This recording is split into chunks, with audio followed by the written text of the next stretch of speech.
You bump into a chair. You say sorry to the chair. Someone cancels on you last minute. You say sorry for asking in the first place. You disagree with something in a meeting, and before the sentence even leaves your mouth, sorry, but is already attached to the front of it like a seatbelt.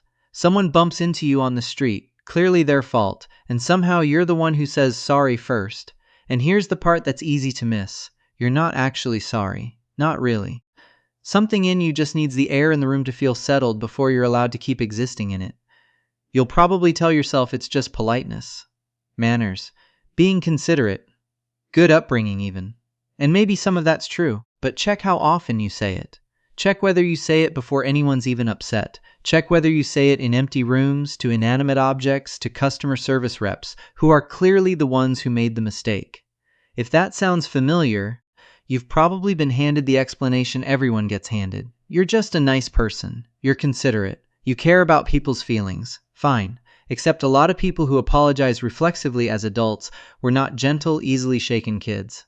Some of them were stubborn, argumentative.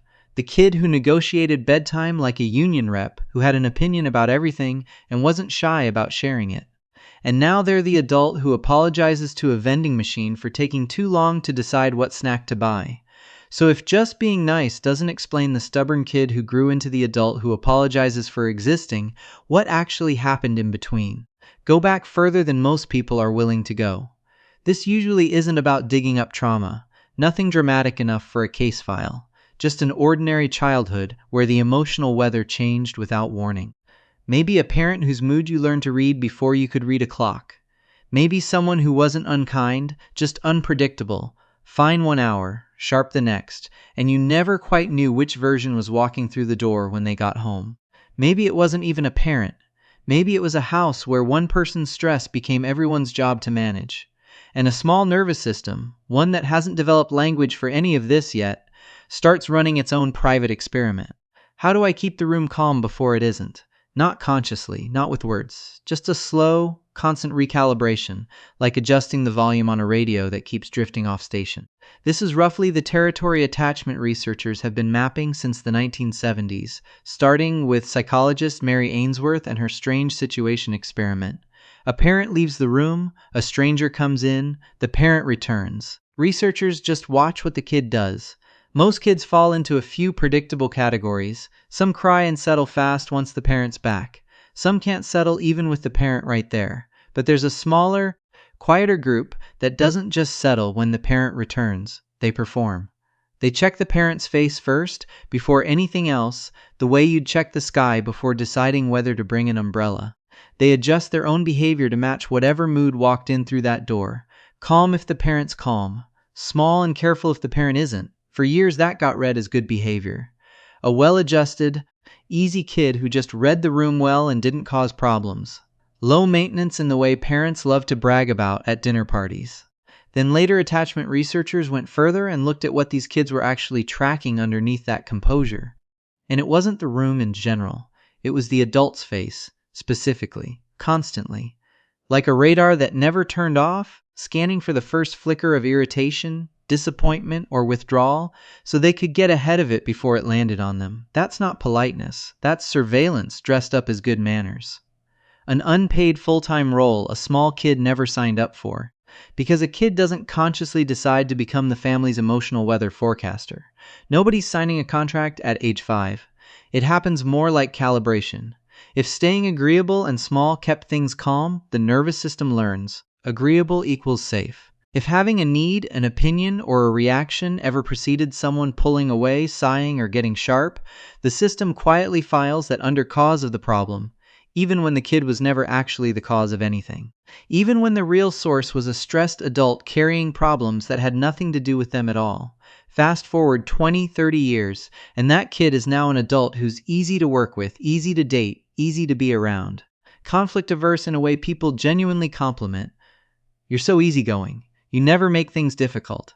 And also the one who apologizes for asking a question, for having a preference, for taking up an entirely ordinary amount of space in an entirely ordinary conversation. Ask this person what restaurant they want and watch the deflection kick in immediately. Anywhere's fine, honestly. I really don't mind. Ask them if something upset them and watch the fast, automatic walk back before the sentence even finishes. No, it's fine. I'm probably overthinking it. Forget I said anything.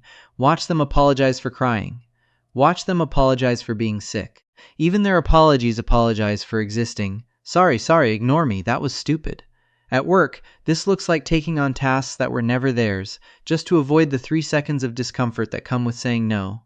In friendships, it looks like being the one who always adjusts, always compromises, always picks the restaurant nobody actually wanted, because someone had to decide and it clearly couldn't be them. Quick detour, because this gets confused constantly. This isn't the same thing as low self-esteem.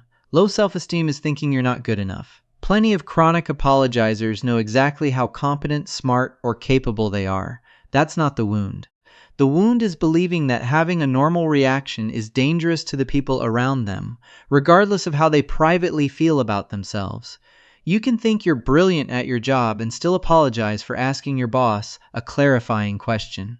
It tends to show up loudest in close relationships, if we're honest, because closeness is exactly where disagreement becomes unavoidable, and unavoidable is exactly what this nervous system was built to avoid. A partner does something mildly annoying, and instead of saying so, the apologizer finds a way to make it their own fault somehow. Sorry, I should have just told you earlier, that's on me, for something they did absolutely nothing wrong in. Sometimes it's over-explaining a simple no until it turns into 3 paragraphs of justification nobody asked for. Sometimes it's agreeing to plans they don't actually want because disagreeing risks a reaction they can't predict and would rather not find out about. There's a term for the extreme end of this: fawning, the 4th trauma response nobody puts on the poster next to fight, flight, and freeze. It sounds almost like a compliment until you realize it usually just means someone who'd rather absorb blame that isn't theirs than risk 1 single second of someone else's disappointment. And look, being genuinely considerate isn't evidence of anything. Some people are just wired warm, naturally attuned to others, no backstory required. That's temperament, and it's healthy, and it deserves a lot less suspicion than it gets online these days. The giveaway shows up somewhere else entirely. The moment someone else's mood shifts even slightly, and the first instinct is to scan, did I do that? If an unrelated bad mood in the room gets absorbed as a personal failure to prevent, that's not consideration doing its job anymore. That's an old system built when you were maybe 5, still running the exact protocol it wrote back then, in a different house, under a different set of Kindness gradually stopped being a choice somewhere along the way and became a job you never applied for, keeping everyone around you regulated at the quiet cost of never finding out what you actually wanted in the first place. Some people reach their 30s without ever answering the question, what do I want for dinner, honestly? Because the muscle for asking it was never allowed to develop. Here's what tends to get missed in most of the attachment content floating around. None of this makes you a pushover, or weak, or broken. It was genuinely a smart adaptation given what a small kid had to work with at the time, with the tools a small kid actually has available, which is basically just their own behavior. The actual problem is just that a strategy built for a 5-year-old reading an unpredictable room doesn't come with an expiration date stamped on it.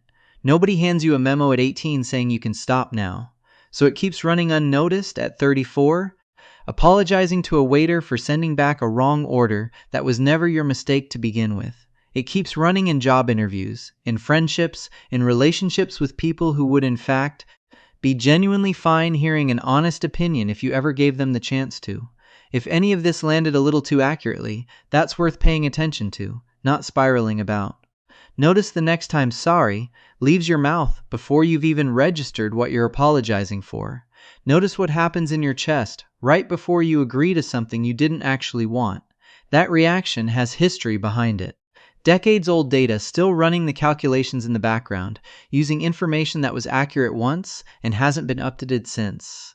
And old data can be corrected once you actually know it's there. It doesn't mean swinging the other way and refusing to ever apologize again just to prove a point to your own nervous system. That's not growth, that's just the same rigid rule running in reverse. It just means noticing the pattern before it makes the decision for you every single time, without ever asking whether you'd have chosen differently if you'd actually had the choice. If you saw yourself somewhere in this, say so in the comments, even just one line.